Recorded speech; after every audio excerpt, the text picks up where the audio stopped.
नई चीजें यहाँ सीखेंगे फंडामेंटल राइट्स के बारे में। मूल अधिकार, उसकी परिभाषा क्या है, उसकी इम्पोर्टेंस क्या है, क्यों फंडामेंटल राइट का होना जरूरी है। भारतीय संविधान का भाग 3। भाग 1 आपने देखा, संघ राज्य क्षेत्र। भाग 2 सिटीजनशिप, नागरिकता। और ये भाग 3 है जिसमें फंडामेंटल राइट्स की बात की गई है, मूल अधिकारों की बात है भाग 3 के अंतर्गत। इसमें आर्टिकल है 12 से लेके 35 तक। 1 नंबर से लेकर के 4 नंबर तक आपने भाग 1 में देखा था। भाग 2 में आपने 5 नंबर से लेकर के 11 नंबर तक देखा। 12 नंबर से लेकर के 35 नंबर तक का आर्टिकल है मूल अधिकारों में। और ये वो अधिकार हैं जो प्रत्येक नागरिक को एक गरिमामय, स्वतंत्र और न्याय संगत जीवन जीने की संवैधानिक गारंटी प्रदान करते हैं। इस चीज की एक गरिमामय, अगर आपसे पूछा जाए कि फंडामेंटल राइट्स, इनकी इंपॉर्टेंस क्या है, क्या है फंडामेंटल राइट्स, तो आप एक लाइन में ऐसे ही बोलेंगे कि संविधान के भाग 3 में वर्णित जो फंडामेंटल राइट्स हैं, ये 12 से 35 में, ये प्रत्येक नागरिक को गरिमामय, स्वतंत्र और न्याय संगत, गरिमामय, स्वतंत्र और न्याय संगत जीवन जीने की संवैधानिक गारंटी प्रदान करता है। ये मूल अधिकार है, वही मूल अधिकार कहलाते हैं। यानी भारतीय संविधान के भाग 3 में वर्णित वो अधिकार जो प्रत्येक नागरिक को एक गरिमामय, स्वतंत्र और न्याय संगत जीवन जीने की संवैधानिक गारंटी प्रदान करते हैं, मूल अधिकार फंडामेंटल राइट्स कहलाते हैं।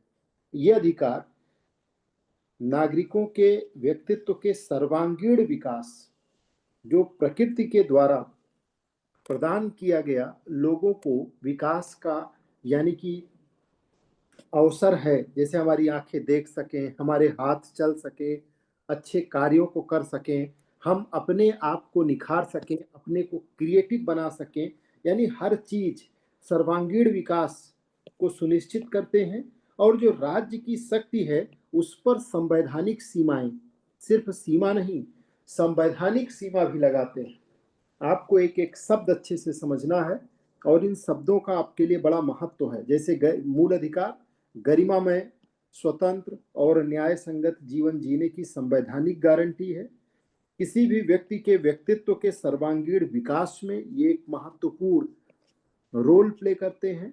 और राज्य की जो शक्ति है, यानी कि जो राज्य है उसकी शक्ति पर ये संवैधानिक सीमा लगाते हैं। मतलब कहने का क्या मतलब है कि चीफ मिनिस्टर की कुर्सी पर, प्रधानमंत्री की कुर्सी पर कोई भी व्यक्ति बैठ जाए, उसके पास शक्ति की जो सीमा होगी वो निर्धारित की जाएगी किसके द्वारा? फंडामेंटल राइट्स के द्वारा, संविधान के द्वारा। मनमानी नहीं कर सकता। उसकी कुर्सी पहले से तय है कि वो किस किस क्षेत्र में काम करेगा, कैसे करेगा, किन चीजों पे वो अंकुश लगाएगा और किन चीजों को चलने देगा। यानी कि वो मनमानापन नहीं कर सकता है। राज्य की शक्ति पर संवैधानिक सीमा लगाने का काम करते हैं फंडामेंटल राइट्स। इसमें प्रमुख रूप से कौन कौन से अधिकार हैं?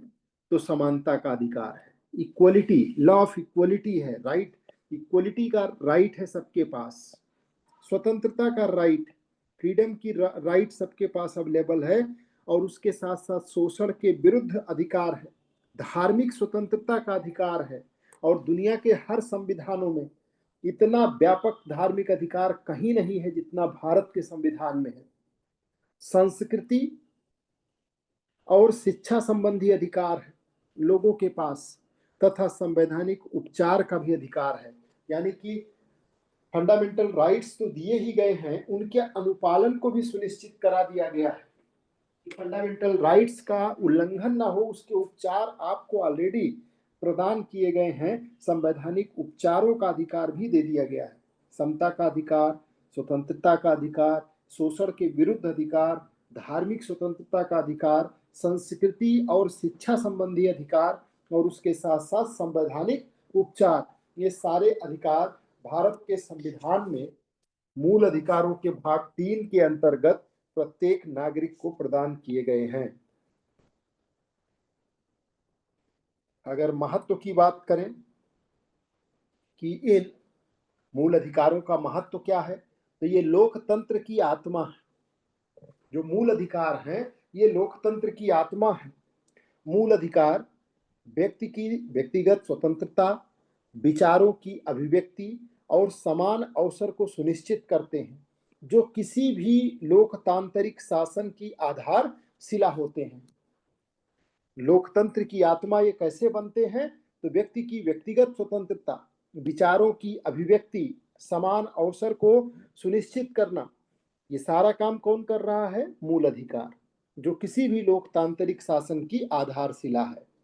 दूसरा काम, दूसरा महत्व, राज्य की शक्ति पर नियंत्रण लगाता है। राज्य मनमाने तरीके से कोई काम नहीं कर सकता, यानी राज्य ऐसा कोई काम नहीं कर सकता जो आपके मूल अधिकारों में जरा सा भी कटौती करे। मूल अधिकारों का अल्पीकरण करने वाली विधियां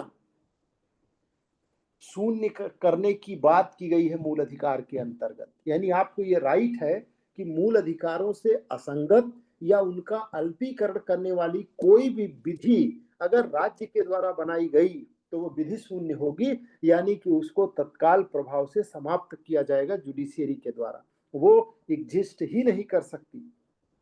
इसके अलावा तो ये मतलब अगर अधिकार नागरिकों को राज्य के विरुद्ध न्यायालय जाने की अनुमति देकर के संवैधानिक संतुलन बनाते हैं। तीसरी बात है इसके महत्व में, एक सामाजिक न्याय की स्थापना।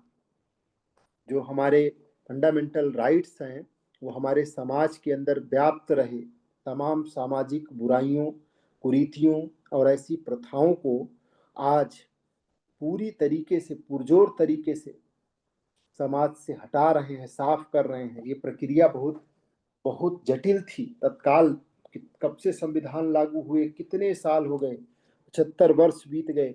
आज भी भारतीय संविधान के अंदर जो जो बातें लिखी गई हैं वो रियल ग्राउंड पे इम्प्लीमेंट करने में अभी भी समय लग रहा है। जैसे अस्पृश्यता उन्मूलन, आरक्षण, बाल श्रम निषेध जैसे जो प्रावधान हैं, ये समाज में समानता और सामाजिक सुधार लाने की दिशा में सहायक है और इनके लिए हम लगातार प्रयासरत हैं। इन लक्ष्यों को हासिल करने के लिए बल कहां से मिल रहा है? तो वो बल फंडामेंटल राइट्स की तरफ से मिल रहा है। उसके अलावा धार्मिक और सांस्कृतिक विविधता की रक्षा। भारत एक ऐसा देश है जहां पर ढेर सारे धर्म और अलग अलग संस्कृतियों को मानने वाले लोग हैं। तो जो हमारी विविधता है उसकी रक्षा का भी पूरा इंतजाम हमारे फंडामेंटल राइट्स के अंदर कर दिया गया है। अल्पसंख्यकों को सांस्कृतिक पहचान बनाए रखने का अधिकार मिला है, जो कि उनका मूल अधिकार है। भारत की जो बहुलतावादी पहचान है उसको सुरक्षित करने का भी प्रयास किया गया है। न्यायिक संरक्षण, ये भी हमारे फंडामेंटल राइट्स का एक महत्व है कि आर्टिकल 32 दिया गया है जो न्यायिक संरक्षण देता है। यानी कि अगर कोई भी मूल अधिकार का उल्लंघन हुआ, जो आपको फंडामेंटल राइट्स दिए गए हैं 12 से लेके 35, यानी इस फंडामेंटल राइट्स में से अगर किसी का भी उल्लंघन होता है तो आप सीधे सुप्रीम कोर्ट में याचिका दायर कर सकते हैं। डॉक्टर अंबेडकर ने इसे संविधान की आत्मा कहा है, आर्टिकल 32 को। या आपके फंडामेंटल राइट्स का अगर उल्लंघन होता है तो आप सीधे सुप्रीम कोर्ट जा सकते हैं और आपको वहां से न्याय मिलेगा। तो ये हमारे संविधान के अंदर जो फंडामेंटल राइट्स हैं उनकी इंपॉर्टेंस बताई गई आपको। मूल अधिकार भारतीय लोकतंत्र के संरक्षण, सामाजिक समरसता, एक तरफ ये लोकतंत्र के संरक्षक के रूप में है, दूसरी तरफ ये सामाजिक समरसता और नागरिकों की गरिमा सुनिश्चित करने का संवैधानिक आधार है। इनका संरक्षण प्रत्येक लोकतांत्रिक समाज की अनिवार्यता है। जो इसका संरक्षण है, इसका मूल अधिकारों का प्रत्येक लोकतांत्रिक समाज की अनिवार्यता है कि वो इसे बनाए रखें और इसके द्वारा ही लोकतांत्रिक व्यवस्था बनी रह सकती है। सामाजिक समरसता से हर व्यक्ति को जो न्याय है, जो प्रकृति द्वारा प्रदत्त नैसर्गिक अधिकार है, उस तक उसकी सेटिस्फेक्शन लेवल पहुंचाई जा सकती है। अब बात करेंगे भाग 3 के अंतर्गत जो फंडामेंटल राइट्स हैं, उनको शुरुआत में 7 भागों में बांटा गया था। समता का अधिकार, स्वतंत्रता का अधिकार, समता का अधिकार, स्वतंत्रता का अधिकार, शोषण के विरुद्ध अधिकार, धर्म की स्वतंत्रता का अधिकार, संस्कृति और शिक्षा संबंधी अधिकार, संपत्ति का अधिकार और संवैधानिक उपचारों का अधिकार। इसको याद रखना बड़ा आसान है, जो मैंने लिखा है इसको ध्यान से एक बार देख लीजिए, फिर कभी भूलेगा नहीं। छोटा सा, आधा सा, बड़ा सा, फिर ध मतलब धर्म, उसके बाद स, फिर 3 बार, यानी बीच में धर्म है, आगे 3 सा है, पीछे 3 सा है। और ये सा कैसा है, छोटा है, फिर आधा है, फिर बड़ा सा है, फिर धा है, फिर स बराबर है। पहला वाला सा समता का अधिकार, दूसरा स्वतंत्रता का अधिकार, शोषण के विरुद्ध अधिकार, धर्म की स्वतंत्रता का अधिकार, अगला सा है संस्कृति और शिक्षा संबंधी अधिकार, अगला है संपत्ति का अधिकार और अगला है संवैधानिक उपचारों का अधिकार। ये शुरुआत में संविधान निर्माताओं ने बहुत सोच समझ के ऐसा बनाया था ताकि आपको आसानी से याद भी हो सके। इसका भी पूरा ध्यान रखा गया था। अगर आपको यकीन नहीं हो रहा है तो प्रूफ देख सकते हैं।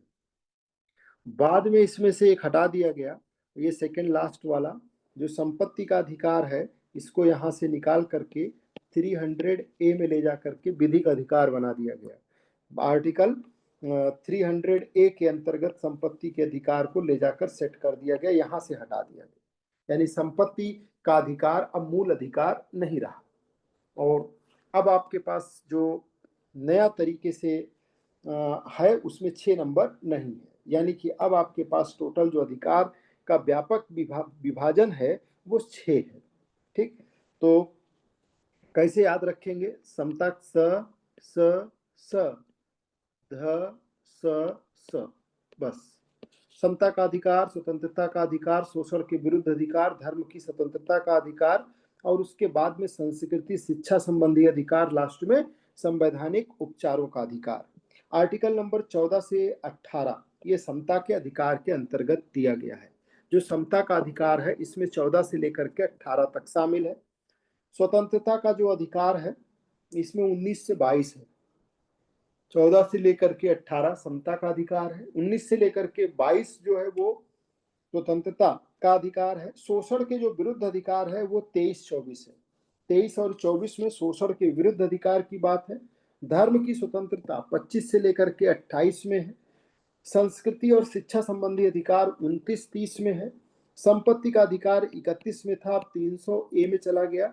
और संवैधानिक उपचारों का अधिकार ये आर्टिकल 32 में है, जिसके तहत आप सीधे सुप्रीम कोर्ट अपने मौलिक अधिकारों के हनन पर रिट के लिए जा सकते हैं,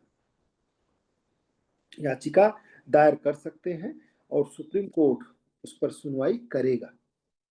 तो अब आपको जो समझना है, यानी कि ये 6 आपके पास में मौलिक अधिकार हैं, मुख्य रूप से समता, स्वतंत्रता, शोषण के विरुद्ध, धर्म की स्वतंत्रता, संस्कृति शिक्षा संबंधी अधिकार और संवैधानिक उपचारों का अधिकार। जो समता का अधिकार है इसमें 14 से लेकर के 18 तक जो जो अधिकार दिए गए हैं, और इन सबको अभी तत्काल अपने आप को बता दीजिए, अपने ब्रेन को, कि याद करते हुए इनको अभी चलना है, बात के लिए कुछ भी नहीं छोड़ना है। 14 नंबर में क्या कहा गया है कि विधि के समक्ष समता, विधि के समक्ष समता और विधियों का समान संरक्षण, दो अलग अलग कॉन्सेप्ट है, दोनों को मैं डिटेल में भी आगे एक्सप्लेन करूंगा। बस आप पहले ये देखिए कि क्या लिखा गया है। आर्टिकल नंबर 14 में विधि के समक्ष समता और विधियों का समान संरक्षण दिया गया है। प्रत्येक व्यक्ति के लिए विधि के सामने सब समान है, कानून के सामने न कोई राजा है न कोई रंक है, और विधियों का समान संरक्षण और कानून के द्वारा सब लोगों को समान रूप से संरक्षण प्रदान किया गया है। यानी कि समता का ही अधिकार है, इक्वलिटी, राइट ऑफ इक्वलिटी है। इसमें सबके साथ में समान रूप से विधि के समक्ष ये आर्टिकल 14। आर्टिकल नंबर 15 देखिए, ये कहता है धर्म, मूल वंश, जाति, लिंग, जन्म स्थान के आधार पर विभेद का प्रतिषेध। यानी ये बताता है, और साफ साफ कहाँ लिखा है, आपके संविधान में लिखा हुआ है। और इस समय की अगर कोई सबसे बड़ी पुस्तक है, सबसे महान पुस्तक है, सबसे सर्वोच्च पुस्तक है, तो वो कौन है? भारत का कॉन्स्टिट्यूशन, भारत का संविधान। उसमें क्या लिखा गया है कि भारत में जो धर्म है उसके आधार पर किसी तरीके का कोई भेदभाव नहीं किया जाएगा। जाति के आधार पर कोई भेदभाव नहीं किया जाएगा। मूल वंश के आधार पर कोई भेदभाव नहीं किया जाएगा। जेंडर के आधार पर कोई भेदभाव नहीं होगा। जेंडर सिस्टम समाप्त है, कास्टिज्म का सिस्टम समाप्त है। अभी हाल फिलहाल में ये मुद्दा बहुत गर्म था। तो जातिगत जो मुद्दा है वो यहां से समाप्त है, मतलब जातिगत आधार पर भेदभाव समाप्त है, जेंडर के आधार पर भेदभाव समाप्त है,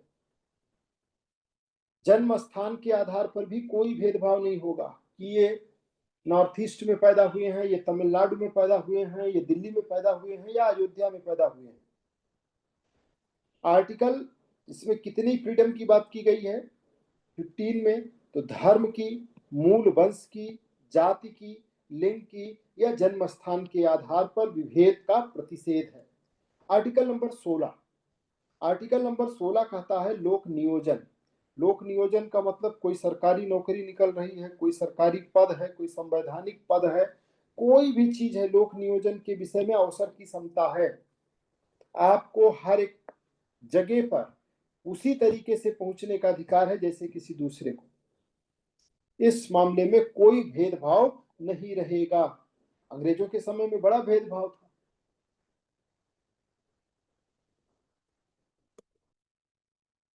सेना में ऊंचे पद नहीं दिए जाते थे।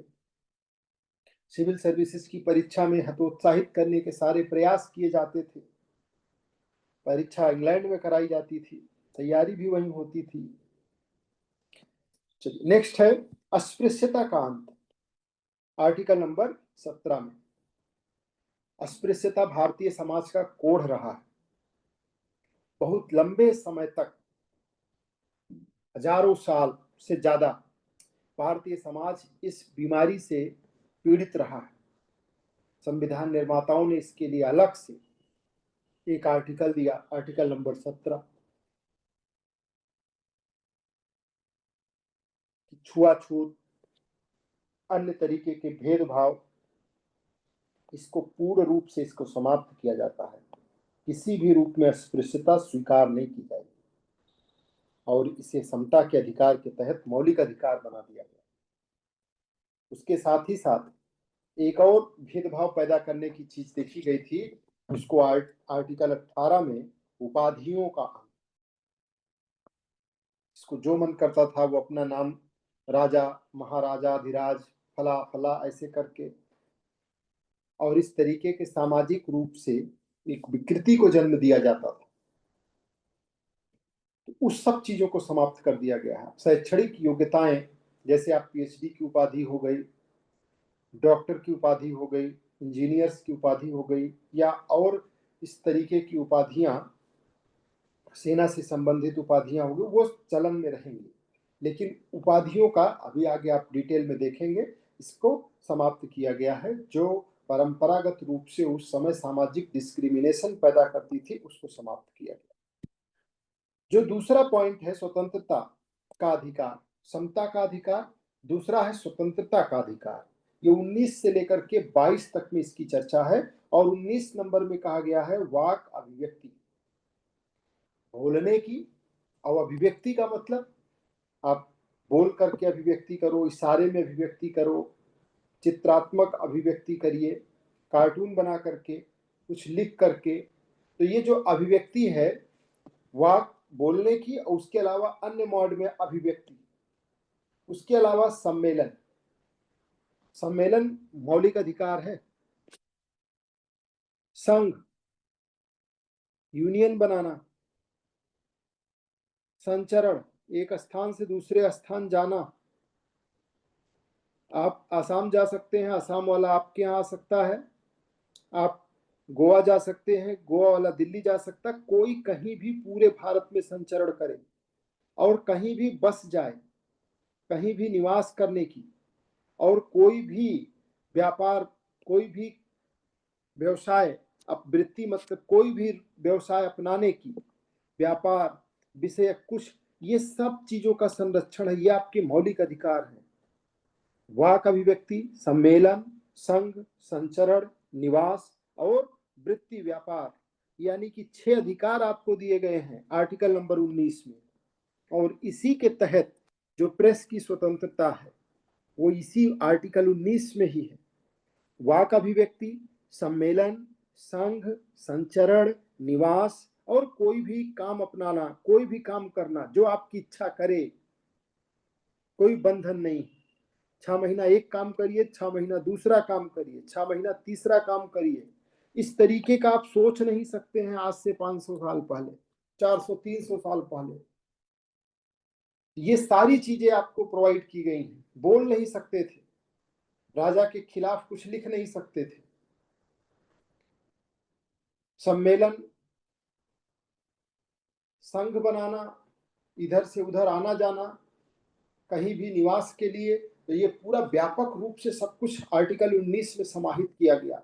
जो भी आपको आपकी स्वतंत्रता के मार्ग में बाधक रहे हों या हो सकते हों, सबको रिमूव कर दिया गया। और 6 अधिकार बिल्कुल व्यापक रूप से, वाक अभिव्यक्ति, सम्मेलन, संघ, संचरण, निवास और वृत्ति, ये आपको बिल्कुल व्यापक रूप से अधिकार दिया गया। उसके बाद आर्टिकल नंबर 20, इसमें अपराधों के लिए दोष सिद्धि के संबंध में संरक्षण।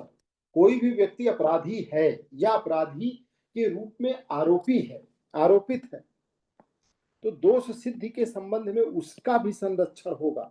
ये नहीं कि उस पर आरोप लगा सीधे उस तुरंत अब उससे मान लिया जाए कि वो आरोपी, ट्रीटमेंट, जो उसका ट्रीटमेंट है उसमें भी उसके मौलिक अधिकार छुपे हुए हैं। क्या क्या है अभी चर्चा डिटेल में करेंगे। इसी के साथ शिक्षा के अधिकार को भी आर्टिकल, अच्छा एक इसमें छूट गया, आर्टिकल 21। आर्टिकल 21 जो है वो जीवन का अधिकार है। आर्टिकल 21 वो जीवन का अधिकार है, सबसे व्यापक अधिकार है। और उसी अधिकार के पार्ट ए के रूप में, 21A के रूप में शिक्षा को जोड़ा गया और ये कहा गया कि शिक्षा का अधिकार जीवन के अधिकार से जुड़ा हुआ है, शिक्षा के बिना जीवन अधूरा है। और इसलिए इसे 21A में ला करके जोड़ा गया शिक्षा के अधिकार को, संविधान में संशोधन करके। और आर्टिकल नंबर 22 है कि कुछ दशाओं में गिरफ्तारी और डिटेन करने से संरक्षण, ये प्रदान किया गया है आर्टिकल नंबर 22 में। किस किस इस अवस्था में, तो वो सब डिटेल में एक्सप्लेन करके लिख दिया गया है कि किन किन दशाओं में गिरफ्तारी और डिटेन करने से संरक्षण, और ये आपका मौलिक अधिकार होगा। इसके बाद 22 तक का आपने वहां स्वतंत्रता के अधिकार में देख लिया, 19 से लेकर के 22। 23 और 24 नंबर का जो आर्टिकल है वो शोषण के विरुद्ध अधिकार है। और भारत में एक लंबे समय से ये भी एक समस्या रही है, शोषण का की समस्या बहुत हाई लेवल पे थी और उसके विरुद्ध बेगारी, बेकारी, इस तरीके की समस्याएं थी, काम करा लेना, पैसे न देना, मानव के साथ दुर्व्यापार और बलपूर्वक श्रम का प्रतिषेध किया गया है आर्टिकल 23 में। और ये लोगों का मौलिक अधिकार है कि उनके साथ दुर्व्यापार और बलपूर्वक श्रम, इसको रोक दिया गया है। और 24 नंबर में कि कारखानों आदि में बालकों के नियोजन पर प्रतिषेध है। जो बच्चे हैं उन सबको, 14 साल से कम उम्र के अगर बच्चे हैं तो कारखानों आदि में उनके नियोजन पर प्रतिषेध लगाया गया है, उनसे काम नहीं लिया जाएगा। और 5वें नंबर में है धर्म की स्वतंत्रता का अधिकार, ये 25 से लेकर के 28 तक है। और इसमें 25 नंबर में कहा गया है कि अंतःकरण की, जैसी आप अंदर से आवाज आए उसको अंतःकरण कहेंगे, अंतःकरण की और धर्म के अबाध रूप से मानने, जिस भी धर्म को आप चाहें उसको बिना किसी बाधा के, कोई बाधा नहीं बनेगा, अबाध रूप से मानने, वैसा आचरण करने और प्रचार करने, इसकी स्वतंत्रता आपको दी गई है आर्टिकल 25 के तहत। अंतःकरण की और धर्म के अबाध रूप से मानने, आचरण करने और उसका प्रचार करने की पूरी स्वतंत्रता है भारत में। जब किसी चीज के लिए बहुत रोक टोक की जाती है तो लोगों का उसके लिए बहुत अधिक उतावलापन होता है, और जब पूरी फ्रीडम दे दी जाती है जैसा आर्टिकल 25 में दे दिया गया, तो आप देखेंगे कि धार्मिक उन्माद उस रूप में अब कम है, बहुत कम है। दूसरे स्वरूप में कुछ उद्दंड तत्वों के द्वारा सामने आता है जो धार्मिक उन्माद पैदा करते हैं, वो उसका स्वरूप अलग है। लेकिन अब जिस फ्रीडम को भारत के अंदर दिया गया है, ये दुनिया के संविधान में इस तरीके की व्यवस्था नहीं है। ये हमारे संविधान निर्माताओं की बहुत दीर्घकालिक सोच थी और इतनी ड्यूरेबल है कि इसने संविधान की उम्र को हजारों हजार साल बना दिया है।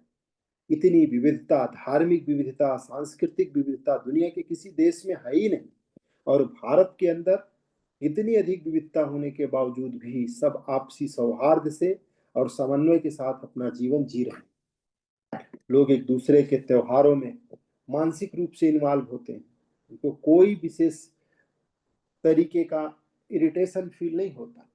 कारण, क्योंकि हमें फ्रीडम दी गई है।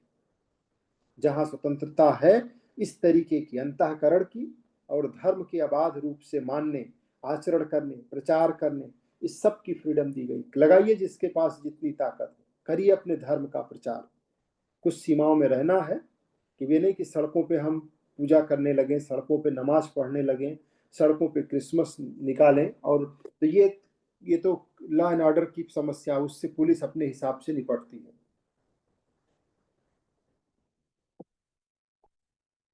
बाकी व्यापक रूप में देखेंगे तो आर्टिकल 25 ने भारत के अंदर धार्मिक समन्वय को जन्म दिया और गहरे धार्मिक समन्वय को जन्म दिया। धार्मिक कार्यों के प्रबंधन की स्वतंत्रता, आर्टिकल 26। धार्मिक कार्यों के प्रबंधन की स्वतंत्रता इतनी है कि कोई भी व्यक्ति अपने घर के फर्स्ट फ्लोर में मंदिर बना सकता है और उसका संचालन कर सकता है, उसका प्रबंधन कर सकता है और जिस रूप में चाहे उसको चला सकता है। मैंने एक छोटा सा एग्जाम्पल दिया, बहुत लोग ऐसा करते हैं और किए हैं। बाकी भारत के अंदर धार्मिक प्रतिष्ठानों की कोई कमी नहीं, वो चाहे हिंदू धर्म से संबंधित हो, चाहे मुस्लिम धर्म से संबंधित हो, सिख हो, ईसाई हो, सबकी संख्या खूब अच्छी है और सब अपना अपने कार्यों का प्रबंधन कर रहे हैं अपने हिसाब से, अपनी सामर्थ्य के हिसाब से, अपने लोगों के। अब एक कंपटीशन है। आर्टिकल 26 ने इन धार्मिक कार्यों के प्रबंधन के आधार पर एक कंपटीशन को जनरेट कर दिया है। हमारा मंदिर कैसा, तुम्हारा मंदिर कैसा, उसकी आस्था में कितने लोग आ रहे हैं, उसमें कितने लोग आ रहे हैं। शहरों में दुर्गा पूजा का आयोजन होता है, अलग अलग मैनेजमेंट कमेटियां बनी हुई हैं और वो अलग अलग तरीके का अपना प्रबंधन और अपने चीजों को अपने हिसाब से चलाने का काम करती हैं।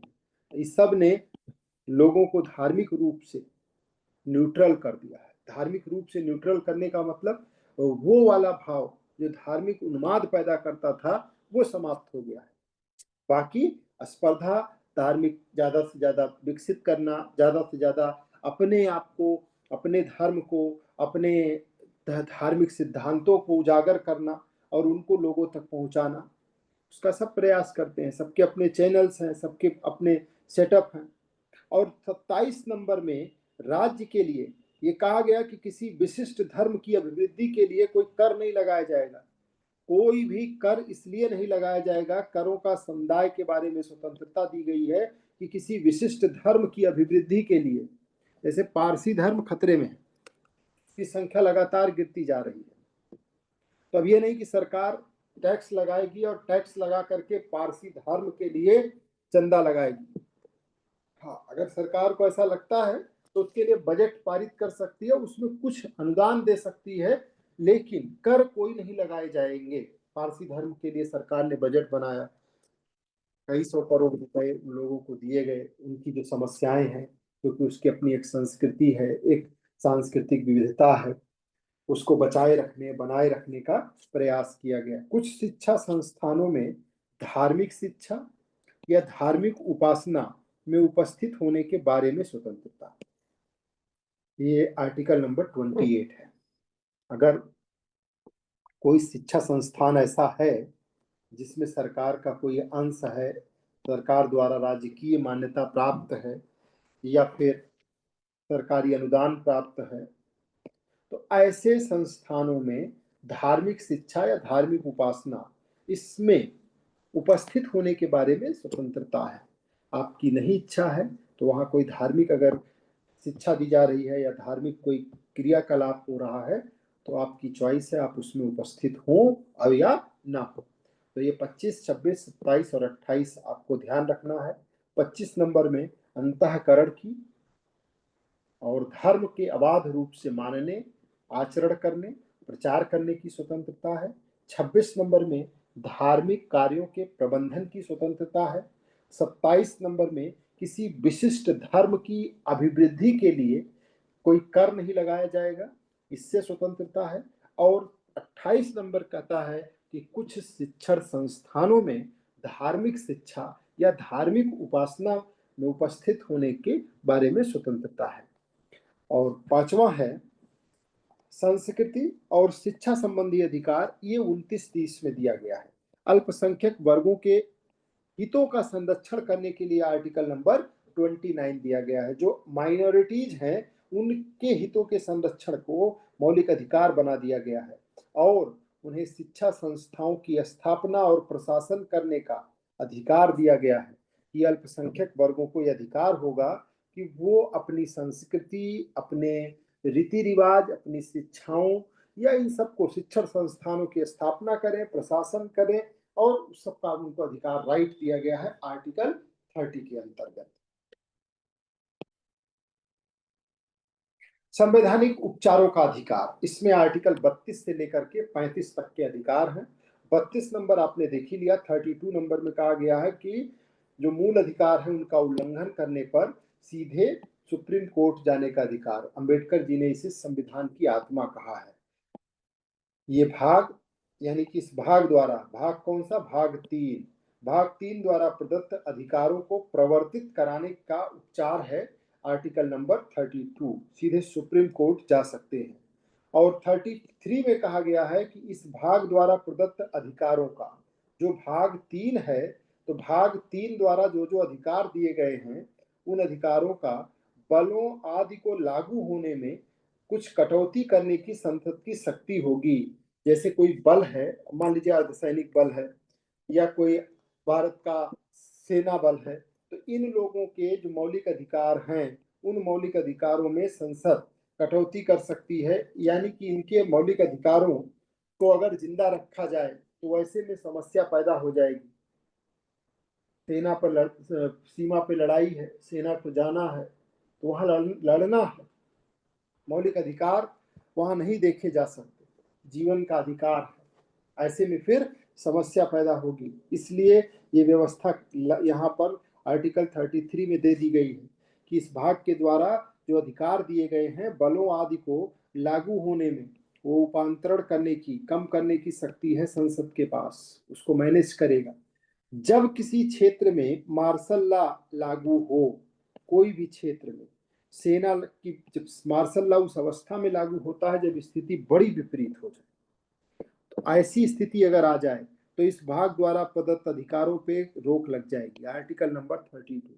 मार्शल लॉ का मतलब ही है कि स्थिति बड़ी खराब हो गई है, पहले देश उसके बाद फिर मूल अधिकार। मान लीजिए कोई हिस्सा ऐसा है जो जबरदस्त तरीके से उग्रवाद को जन्म दे रहा है, अलगाववाद को जन्म दे रहा है, नक्सलवाद को जन्म, तो वहां पे अगर मार्शल लॉ लगाना पड़ा तो मार्शल लॉ का मतलब यह है कि स्थिति बहुत ज्यादा प्रशासन के कंट्रोल से बाहर हो गई है, तो बलपूर्वक और मार्शल लॉ लगाया गया तो फिर बल का पूर्णतः प्रयोग होगा और वहां मौलिक अधिकारों के संरक्षण को नहीं ध्यान में रखा जाएगा। और अंतिम जो है उसमें ये कहा गया है कि अगर इस भाग के उपबंधों को, जितने आपने भाग 3 में देखा, इन उपबंधों को अगर जरूरत पड़े इनको प्रभावी करने के लिए किसी कानून की, तो संसद वो कानून बनाएगी। इसके लिए कानून संसद ही बना सकती है। ये हमारे संविधान के फंडामेंटल राइट्स हैं, 12 से लेकर के 35 तक, और यह सबको बिल्कुल इसी क्रम में याद रहने चाहिए। अब एक एक करके इन आर्टिकल्स को समझने का प्रयास करेंगे। सबसे जो पहला आर्टिकल है वो है 12 नंबर में राज्य की परिभाषा दी गई है। 12 आपने 14 से 18 देखा, 12 13 नहीं देखा था। पहले 12 नंबर से शुरू करेंगे। जो आर्टिकल नंबर 12 है इसमें राज्य की परिभाषा दी गई है। स्टेट कौन है? स्टेट राज्य किसको माना जाए? तो राज्य को में काफी व्यापक चीजें शामिल हैं। राज्य की परिभाषा देता है जो मूल अधिकारों के उल्लंघन के संदर्भ में अत्यंत महत्वपूर्ण है। अगर आपके मूल अधिकार का उल्लंघन किसी भी राज्य द्वारा किया जाता है या राज्य में होता है तो आपको उसके विरुद्ध संरक्षण प्राप्त है। लेकिन अगर कहीं निजी व्यक्ति के द्वारा उल्लंघन होता है तो उसके लिए संरक्षण नहीं प्राप्त है। राज्य के द्वारा अगर उल्लंघन किया जाता है मौलिक अधिकारों का तो संरक्षण है। राज्य में क्या क्या शामिल है? केंद्र सरकार और उसकी सारी बॉडी, राज्य की जितनी सरकारें हैं, संसद शामिल है, राज्य विधानमंडल शामिल है, सारे आपके स्थानीय निकाय, पंचायत, नगर निगम, सभी अन्य सभी संस्थाएं जो सरकार द्वारा नियंत्रित या फिर फंडेड हैं, जिनको निधि मिल रही है, वो सभी संस्थाएं जो सरकार के द्वारा कंट्रोल होती हैं या निधिकृत हैं, ये सब राज्य हैं। केंद्र सरकार राज्य है, राज्य सरकारें राज्य हैं, संसद राज्य है, राज्य विधानमंडल राज्य है। और अगर इनके द्वारा कोई भी ऐसी व्यवस्था, कोई भी ऐसा कानून, कोई भी ऐसा ट्रीटमेंट आपके लिए लाया जाता है जो आपके मौलिक अधिकारों का उल्लंघन करता है तो उसके अगेंस्ट आपको आर्टिकल 32 का संरक्षण मिलेगा। यानी कि एक केस है 1981 का, इसको समझिएगा, बहुत इंपॉर्टेंट केस है। अजय हासिया और खालिद मुजीब 1981 में एक सरकारी नियंत्रण वाली संस्थाओं को भी राज्य माना गया, जो सरकार के नियंत्रण वाली है। ये 1981 में सुप्रीम कोर्ट में एक मामला आया जिसमें जम्मू कश्मीर के अंदर एक इंजीनियरिंग कॉलेज की स्थापना हुई थी और उसकी स्थापना एक सोसाइटी के रूप में हुई थी। लेकिन उसका जो वित्त पोषण हो रहा था, प्रबंधन, नियंत्रण, वो केंद्र सरकार और राज्य सरकार द्वारा किया जाता था। अजय जी, इन्होंने आरोप लगाया था कि कॉलेज में प्रवेश प्रक्रिया में अनुचित भेदभाव हुआ है और उनके मौलिक अधिकारों आर्टिकल 14 समता के अधिकार का उल्लंघन हुआ है। तो सवाल था कि क्या ये कॉलेज राज्य की परिभाषा में आता है ताकि उसके विरुद्ध याचिका दायर की जा सके। ये बात हो रही है 1981 की, और ये केस सुप्रीम कोर्ट के पास गया कि क्या सरकार द्वारा नियंत्रित और वित्त पोषित कोई सोसाइटी या संस्था वो अनुच्छेद 12 के तहत राज्य मानी जाएगी। तो इस पे सुप्रीम कोर्ट ने निर्णय दिया, यस, ऐसी संस्था जो सरकार से पूर्ण या पर्याप्त आर्थिक सहायता प्राप्त करती हो, प्रशासनिक और प्रबंधन स्तर पर सरकार के नियंत्रण में हो। प्रशासनिक का मतलब राज्य को रिकॉग्नाइज किया गया है, मान्यता दी गई है। सार्वजनिक कार्य, पब्लिक जो है वो फंक्शन कर रही हो, उसे राज्य माना जाएगा और उस पर मूल अधिकार लागू होंगे। और ये एक ऐतिहासिक तरीके का निर्णय माना जाता है जब जिससे राज्य की जो परिभाषा थी वो आर्टिकल 12 की व्यापक हो गई। तो इसमें क्या क्या शामिल है? भारत सरकार शामिल है, भारतीय संसद शामिल है जिसमें राष्ट्रपति, प्रधानमंत्री, मंत्रिमंडल, उनका मंत्रालय, लोकसभा, राज्यसभा, राज्य की सरकारें, मुख्यमंत्री, राज्य सचिवालय, उनकी मंत्रिपरिषद, राज्य का विधानमंडल, विधानसभा, विधान परिषद, स्थानीय निकाय, ये सारे अन्य प्राधिकरण जैसे कि सरकारी कोई विश्वविद्यालय है, सरकारी नियंत्रण संस्था है, सरकारी बोर्ड है ना, या सरकार की कंपनियां हैं, ओएनजीसी है, एलआईसी है, तो ये सारी की सारी राज्य के हिस्से के अंतर्गत आएंगी। सुप्रीम कोर्ट ने इसको और एक्सप्लेन किया और उसने बताया कि राज्य किसे माना जाएगा और किसे नहीं माना जाएगा, उसके लिए 6 फैक्टर्स तैयार किए, पैरामीटर्स।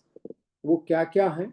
संस्था का पूरा या आंशिक खर्च सरकार देती हो, या संस्था का कार्य सरकार के लिए आवश्यक हो, या सरकार उसका प्रशासनिक नियंत्रण रखती हो, उसका गठन सरकारी अधिनियम या नोटिफिकेशन से हुआ हो, उस पर सरकारी नीतियों का प्रभाव पड़ता है, या फिर वो संस्था सरकार की तरफ से कार्य कर रही है तो उसे राज्य माना जाएगा। और फिर आर्टिकल जो 12 है, इसकी अगर इम्पोर्टेंस की बात करें तो ये मूल अधिकारों का उल्लंघन राज्य के किसी भी अंग द्वारा अगर किया जाए, यह स्पष्ट कर देता है कि अगर मूल अधिकार का उल्लंघन राज्य के किसी भी अंग द्वारा किया जाए तो व्यक्ति उसे चुनौती दे सकता है आर्टिकल 32 के द्वारा। ये न्यायालय को तय करने का आधार देता है कि कौन से निकाय राज्य हैं और कौन से नहीं हैं, यह है आर्टिकल 12। और इससे संवैधानिक उत्तरदायित्व, जो कॉन्स्टिट्यूशनल अकाउंटेबिलिटी है, वो सुनिश्चित होती है आर्टिकल 12 के द्वारा। केवल अनुच्छेद 12 केवल एक परिभाषात्मक अनुच्छेद नहीं है, बल्कि मूल अधिकारों के क्रियान्वयन की नींव है। इसके बिना यह स्पष्ट नहीं होता कि किनके विरुद्ध मौलिक अधिकारों के उल्लंघन की याचिका दी जा सकती है। आधुनिक न्यायिक व्याख्याओं ने इस अनुच्छेद की सीमा को व्यापक बनाया है, जिससे सरकारी नियंत्रण में चलने वाली लगभग सभी संस्थाएं, सरकारी नियंत्रण में चलने वाली सब इसके अंतर्गत आ गई हैं, राज्य के अंतर्गत। तो अब उम्मीद करते हैं कि आपको राज्य की जो परिभाषा है वो समझ में आ गई है। अब आते हैं next article number 13, one of the most important article, और ये मूल अधिकारों का प्रहरी है। ये गेट पे खड़ा हुआ है, मूल अधिकार रूपी इमारत के गेट पे, और पूरे लाल लश्कर के साथ, सारे सुरक्षा के बंदोबस्त के साथ ये खड़ा है, और ये कहता है कि मूल अधिकारों से असंगत या उसका अल्पीकरण करने वाली विधियां शून्य होंगी। अब वो चाहे विधि संविधान से पहले की हो, चाहे संविधान के लागू होने के बाद की हो, वो सारी की सारी जो मूल अधिकारों से असंगत होंगी या फिर उसका अल्पीकरण करने वाली होंगी, वो सारी विधियां विधि शून्य होंगी, यानी कि कुछ उनका अस्तित्व तो नहीं रहेगा। अगर मूल अधिकार से असंगत या उसका अल्पीकरण करने वाली कोई भी विधि समाज के किसी भी अंग में विद्यमान है और वो उजागर होती है, तो उसे तत्काल या सरकार के द्वारा बनाई जाए, कार्यपालिका के द्वारा बनाई जाए, संसद के द्वारा, विधानमंडलों के द्वारा बनाई जाए, और मूल अधिकारों का जितने हिस्से तक उल्लंघन करेगी उतने हिस्से तक वो विधि शून्य हो जाएगी। तो इसका क्या एक्सप्लेनेशन है कि कोई भी कानून जो मौलिक अधिकारों का उल्लंघन करता है अमान्य होगा। इसमें पूर्व संविधान से और पश्चात संविधान दोनों कानून शामिल हैं। संविधान संशोधन मूल अधिकारों की सीमा से बाहर नहीं जा सकता है, और बेसिक स्ट्रक्चर का कॉन्सेप्ट ला करके इसको एक स्वरूप दिया गया है। केशवानंद भारती केस है जो बनाम स्टेट ऑफ केरल राज्य 1973, इसमें संसद, और यह प्रश्न उठा था कि क्या संसद मूल अधिकारों में संशोधन कर सकती है। तो इस पे सुप्रीम कोर्ट ने इस निष्कर्ष पे अपने आप को पहुंचाया कि संसद मूल अधिकारों में संशोधन कर सकती, लेकिन बेसिक स्ट्रक्चर को नहीं तोड़ सकते। जो उसका बेसिक स्ट्रक्चर है उसमें कोई भी किसी भी तरीके का बदलाव नहीं हो सकता। बेसिक स्ट्रक्चर में कोई चेंज नहीं लाया जा सकता। तो फिर स्थिति क्या होगी? जो मूल अधिकारों का स्वरूप है या संविधान का स्वरूप है उसका बेसिक स्ट्रक्चर नहीं बदला जा सकता। क्या संसद संविधान संशोधन के द्वारा मौलिक अधिकारों को खत्म कर सकती है? ये शुरू से प्रश्न चल रहा था संविधान लागू होने के बाद से।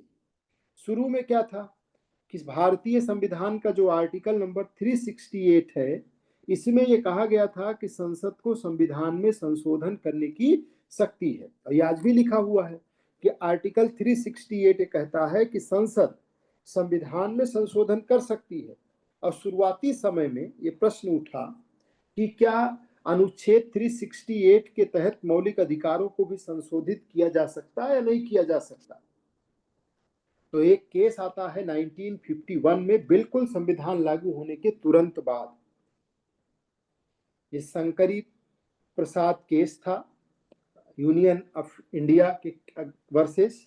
सुप्रीम कोर्ट ने इसमें कहा कि मौलिक अधिकारों को संशोधित किया जा सकता है क्योंकि संविधान संशोधन ये कानून नहीं है, संविधान संशोधन कोई विधि नहीं है और अनुच्छेद 13 उस पर लागू नहीं होता क्योंकि 13 में कहा गया है कि मूल अधिकारों से असंगत या उनका अल्पीकरण करने वाली विधियां शून्य होंगी। तो यानी यहाँ कानून की बात हो रही थी और संविधान संशोधन को शुरुआत में व्याख्या में बताया गया कि संविधान संशोधन कोई कानून थोड़े है, तो संविधान में संशोधन है इसलिए संशोधन किया जा सकता है। बाद में 15 साल बाद फिर से मामला सामने आया, सजना सिंह केस। इसमें सज्जन सिंह केस है वर्सेस स्टेट ऑफ राजस्थान। यहां भी कोर्ट ने वही मत दोहराया और उसने कहा कि संसद मौलिक अधिकारों को संशोधित कर सकती है 15 साल बाद भी। उसके बाद गोलकनाथ केस आया 1967, 2 साल के बाद, और इसमें सुप्रीम कोर्ट ने फैसला दिया कि संसद मौलिक अधिकारों को संशोधित नहीं कर सकती क्योंकि संविधान संशोधन भी अनुच्छेद 13(2) के अंतर्गत कानून की श्रेणी में आता है। इससे संसद की जो शक्ति थी वो सीमित हो गई। यहाँ पे संविधान की व्याख्या सुप्रीम कोर्ट ने दूसरे तरीके से किया। उसने कहा कि जो आर्टिकल 13 है उसके तहत किया गया संशोधन भी कानून के अंतर्गत आएगा और उसमें साफ साफ लिखा है कि मूल अधिकारों से असंगत या उसका अल्पीकरण करने वाली विधियां शून्य होंगी। ये 1967 का था। उसके बाद केशवानंद भारती केस आया 1973 में। इस समय इंदिरा गांधी जी की सरकार है और इसमें 13 जजों की खंडपीठ ने एक ऐतिहासिक निर्णय लिया। 13 न्यायाधीश बैठे और उसमें कहा गया कि संसद मौलिक अधिकारों को संशोधित कर सकती है, लेकिन बेसिक स्ट्रक्चर का यहाँ पे प्रतिपादन किया गया और कहा गया कि संसद को संविधान संशोधन का अधिकार तो है लेकिन वो संविधान की मूल संरचना को नहीं तोड़ सकती। जो मूल संरचना है उसमें कोई परिवर्तन नहीं कर सकती। और बेसिक स्ट्रक्चर में क्या क्या शामिल है, तो मौलिक अधिकार, इसका दायरा धीरे धीरे बढ़ता जा रहा है सुप्रीम कोर्ट के डिसीजन से। न्यायपालिका की स्वतंत्रता, इसके संदर्भ में कोई भी चेंज नहीं किया जा सकता। विधायिका कार्यपालिका का जो संतुलन है, धर्मनिरपेक्षता, डेमोक्रेसी, कानून का शासन, संविधान की सर्वोच्चता, और धीरे धीरे ये सूची न्यायिक व्याख्याओं के द्वारा अब लगातार विकसित हो रही है और बेसिक स्ट्रक्चर आपकी बुक में एक चैप्टर के रूप में भी बन गया है। संसद संविधान संशोधन आर्टिकल 368 के द्वारा मौलिक अधिकारों को संशोधित आज की डेट में कर सकती है केशवानंद भारती केस के बाद से। लेकिन तब जब तक वो संविधान की मूल संरचना को ना ब्रेक करे, और मूल संरचना के दायरे में रह करके संशोधन किया जा सकता है। तो इस प्रकार जो मौलिक अधिकार हैं वो पूर्णतः अटल नहीं है लेकिन संविधान की आत्मा का हिस्सा माने जाते हैं, इसलिए उनकी रक्षा न्यायपालिका के माध्यम से होती है। और न्यायपालिका को आर्टिकल 32 के तहत इसका जिम्मा दिया गया है।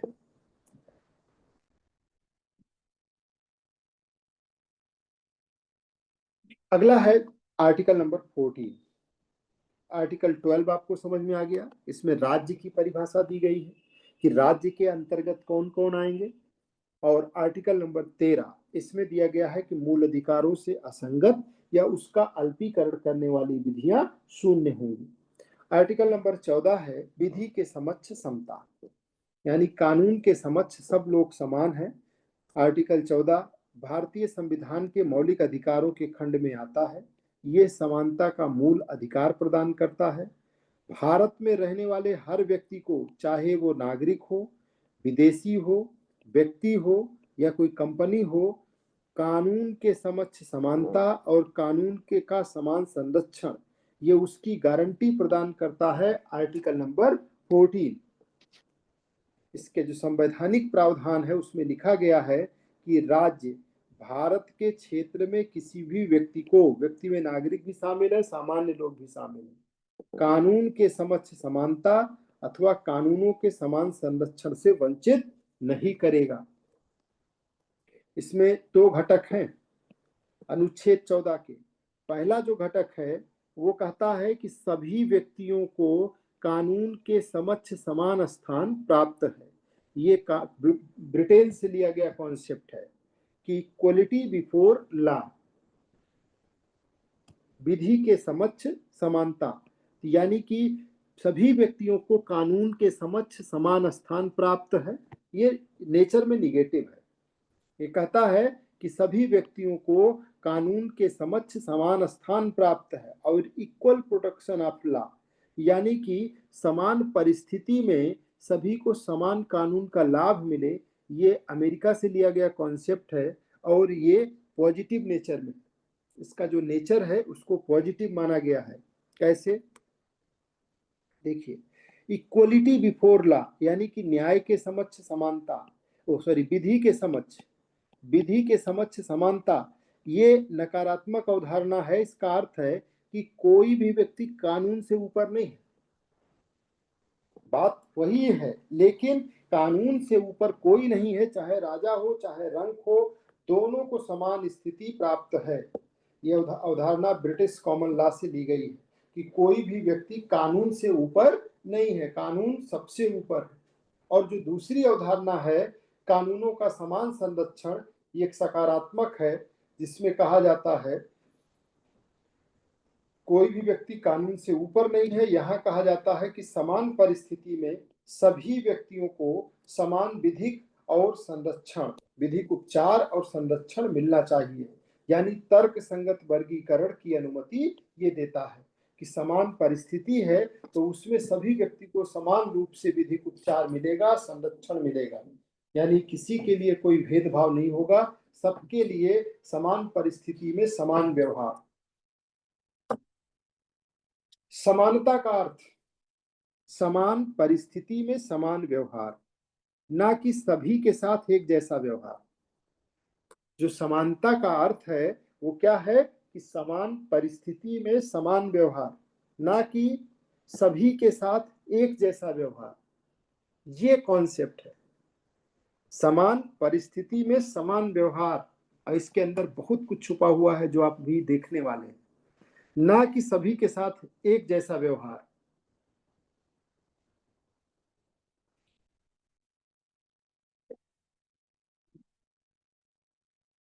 समान परिस्थिति में समान व्यवहार, और उसके साथ ही आर्टिकल 14 ये कहा कि व्याख्या केवल एक कानूनी सिद्धांत के रूप में नहीं बल्कि राजनैतिक, सामाजिक और आर्थिक न्याय की दिशा में उठाया गया एक बुनियादी कदम है।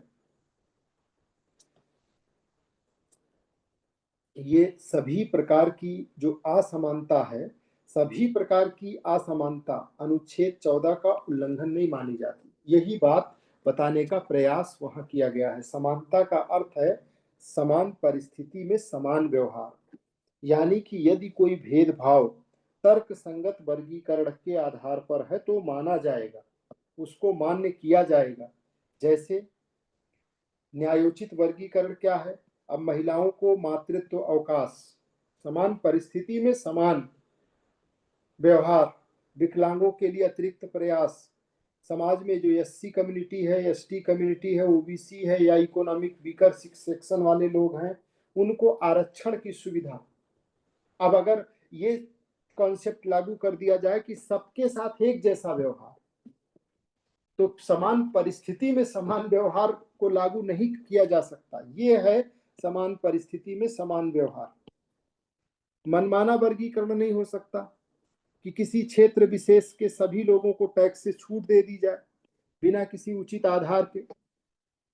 जाति या धर्म के आधार पर विशेषाधिकार या सामाजिक उद्देश्य स्पष्ट ना हो, इस तरीके की चीजों को बढ़ावा नहीं दिया जा सकता।